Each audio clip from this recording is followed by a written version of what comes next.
Greetings to all of those gathered at the World Court today to mark this momentous occasion, and we wish that we could be with you today. I wish to acknowledge all those who have gone before and who have played significant roles in making sure that we got this case to the World Court. And there were thousands of us who were incredibly important. We were the mothers, we were the ordinary citizens, we were those collecting declarations of public conscience, but we needed the lawyers. And I was fortunate enough to be in the same group as Harold Evans, who in 1987 wrote a letter to the Prime Ministers of New Zealand and Australia and asked them to take a case to the World Court to get an advisory opinion on the legal status of nuclear weapons. He didn't just stop there. A couple of months later, he wrote an open letter. It's not a small open letter, it's a huge open letter, full of many documents that he then sent to 72 countries who had missions in Australia and New Zealand. He, more than anybody around the world as far as I know, pushed this idea. There were people like Sean McBride who collected 11,000 signatures from lawyers and got those arguing illegality of nuclear weapons. There were the LCNP, Lawyers Committee on Nuclear Policy, whom I met in 1988 at the UN Special Session on Disarmament. People like Richard Falk, who we brought to New Zealand in 1986, and he was the person who triggered Harold Evans into devoting his next 10 years of his life to get this case before the court. But we couldn't have done it without people like Harold meeting Christopher Weiramentry, Ted St. John, Japanese lawyers who were others who were arguing for nuclear illegality. There were doctors in New Zealand who were absolutely key to get the IPPNW to take on the issue as early as 1988, and International Peace Bureau. And I want to acknowledge Colin Archer, who joined up with me, and we went to 10 countries to sound out whether they might be prepared to take on this case in Geneva at the UN in 91. And a few weeks later I went to London and met a group that became World Court Project UK, and eventually had my husband Robert Green as the chair of that group. So I've been very fortunate to meet and most of the people that were part of the groups around the world that went to the WHA and the UN General Assembly.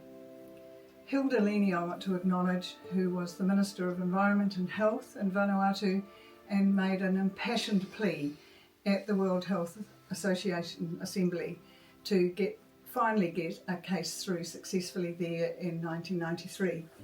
But it was the small Pacific Island states who did fantastic work at the UN and put their lives on the line, especially Samoa, Solomons, Marshall Islands, Vanuatu in particular, and have they since led on issues to do with climate change in the World Court.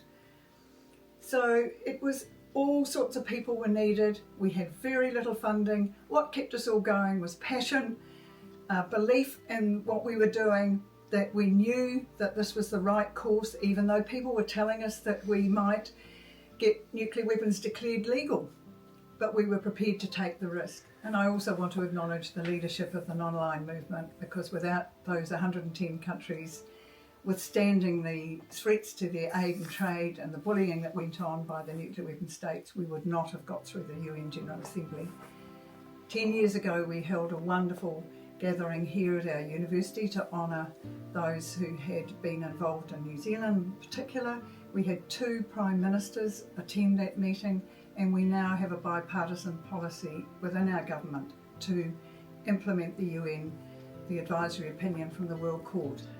And I'm delighted to see so many women speakers, because when we went to the court 30 odd years ago, there was only one woman judge, and we'd had to lobby to try and get women judges and women attending the court. And I want to acknowledge also the women from the Marshall Islands who appeared and gave evidence at the court, along with the Hibakusha who turned up and sobbed as their mayors from Nagasaki and Hiroshima spoke about what had happened in their cities. And I'll finally want to pay tribute to my husband Rob, who became the chair of the World Court Project UK, and we've been married now for nearly 30 years. So that was the other wonderful success from this project. Thank you very much. As chair of the UK affiliate of the World Court Project, I pay tribute to all those British citizen groups who raised awareness in the 1980s about the legal challenges to nuclear weapons. And in particular, I honour Keith Mollison, who is a Scottish legal scholar who first came up with the idea of the actual challenge to the World Court about the use of nuclear weapons and calling it the World Court Reference Project.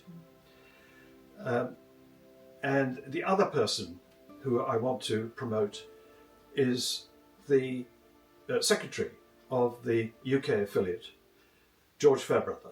And he was the man who picked up on Keith Motherson's idea of using declarations of public conscience in order to raise awareness and provide evidence of public support for the campaign, and came up with the idea of declarations of public conscience, which drew upon the famous Martin's Clause from the 1907 Hague Convention on the Regulation of War.